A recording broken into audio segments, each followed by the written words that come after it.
Hello, welcome to this particular midweek meditation.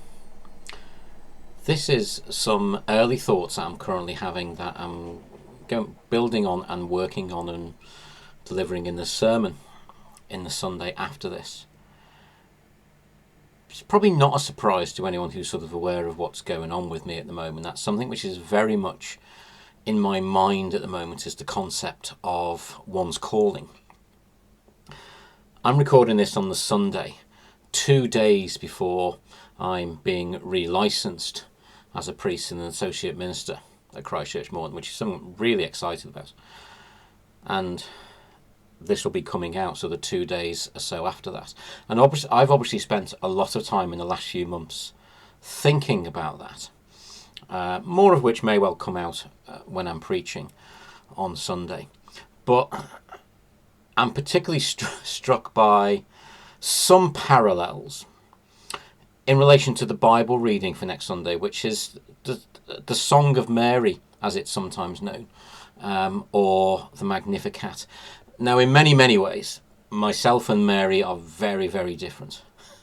And it's the case with most of us. And the way that God calls us is different from the way in which God called Mary in a very special way, to bear Jesus. But there are some interesting parallels that we can think about when we think about how Mary responded to God's calling and the words that Mary said. And I'd just like to read them out. And I was very much brought up in the English choral tradition, which meant that I sang these words as part of choral evensong most Sundays for most of my teenage years. So I've actually chosen the version from the Book of Common Prayer, 1662, for that reason. Although it's got slightly older language, it's something that resonates very much with me and will be familiar to very many of you anyway. So you've got the context here, which is that Mary has received a visit from the angel. She's been told she's going to bear a son, Jesus, and she's been told that her relative Elizabeth is also pregnant, and in the 7th month of Elizabeth's pregnancy, Mary goes to visit Elizabeth. Elizabeth's baby, John the Baptist to be, jumps for joy in Elizabeth's womb. Elizabeth praises God for what Mary is carrying, and then Mary says these amazing words of praise towards God. My soul doth magnify the Lord, and my spirit hath rejoiced in God my Saviour, for he hath regarded the lowliness of his handmaiden. For behold, from henceforth all generations shall call me blessed. For he that is mighty hath magnified me, and holy is his name.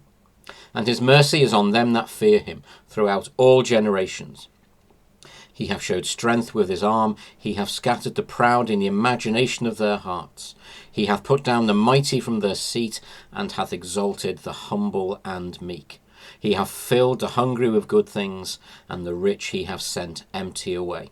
He, remembering his mercy, hath holpen his servant Israel, as he promised to our forefathers, Abraham and his seed forever.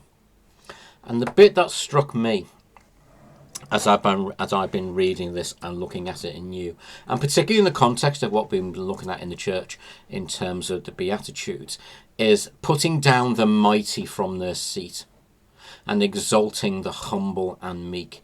We've got a theme certainly within my sermon next week of the upside down Christmas.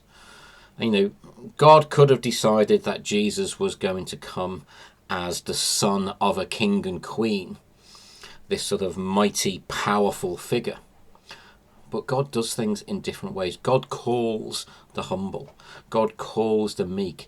And we have that upside down idea of what Christianity is, certainly in terms of what the world would expect it to be.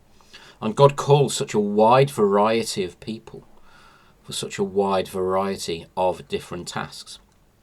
But make no doubt that he calls us. And that's something we should focus on in Advent as we come towards Christmas. One of the things that we should be remembering as we prepare for Jesus to come is that God calls us. That's going to be wildly different for each one of us. What that calling means could be something incredibly dramatic, like it was for Mary, or it could just be for simple acts of service, or just to go and talk to that particular person who's on your heart or on your mind.